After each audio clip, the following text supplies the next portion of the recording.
कर और चल काम कर।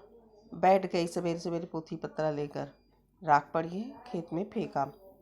लड़की उठी, थोड़ी देर बाद वो सिर पर राख की खांची अर्थात टोकरी उठाए हुए खेत की ओर जा रही थी और साहबजादे कलम वलम फेंक कर खेलने चले गए थे।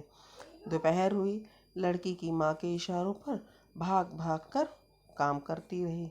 मैं अपने भतीजे के साथ खाना खाने बैठा तो देखा सामने लड़की चुपचाप बैठी है। मैंने पूछा, सावित्री तुमने अभी तक खाना नहीं खाया?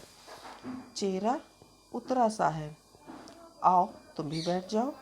अरे वो बाद में खा लेगी, खाइए आप लोग, लड़की की माँ ने कहा। मैंने भतीजे की ओर देखा, उसके चेहरे पर कोई प्रतिक्रिया नहीं थी।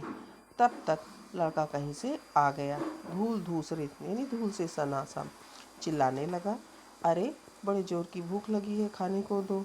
आओ आओ मेरे लाल, जल्दी से हाथ मुंह धो लो, तब तक खाना परोस रही हूँ। उसने सामने पड़े कटोरे को पाँव मारा और पाँव पटकता हुआ बोला, नहीं पहले खाने को दो, भूख लगी है। अच्छा भाई गुस्सा मत करो, लो खा लो। माँ ने झट से उसके सामने थाली रख दी।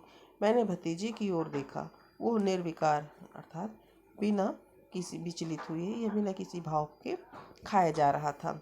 लड़की चुपचाप मार खाई सी अपनी जगह सिमटी सिकुड़ी बैठी हुई थी। मुझे ये सब बहुत अजीब सा लग रहा था। खा पी कर बरामदे में लेटा था, लड़का वहीं खेल रहा था। एकाएक चिल्लाने लगा, अरे माई रे, पेट में दर्द हो रहा है।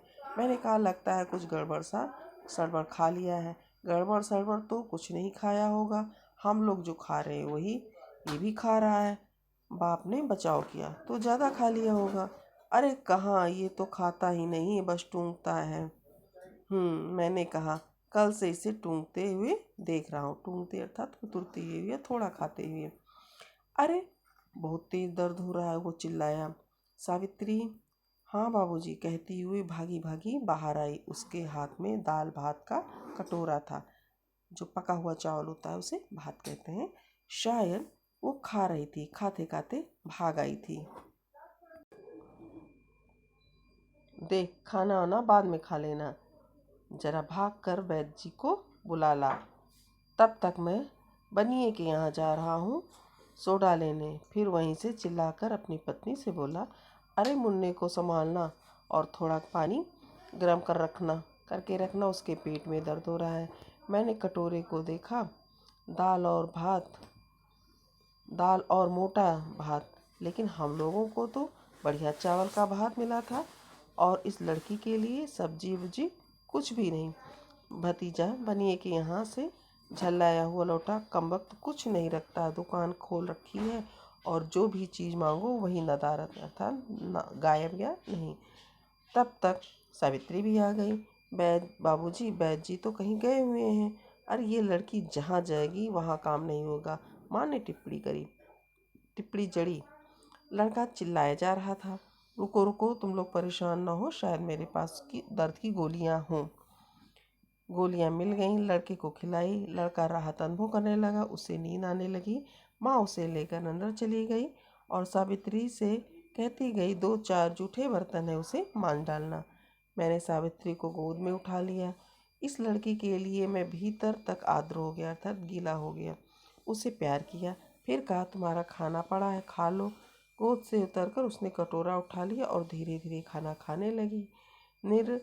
निर्द्वेग उदासी उसके चेहरे पर चिपकी हुई थी। मैंने कहा, सावित्री बेटा। उसने खाते खाते चेहरा ऊपर उठाया, जैसे कह रही हो, हाँ कहिए।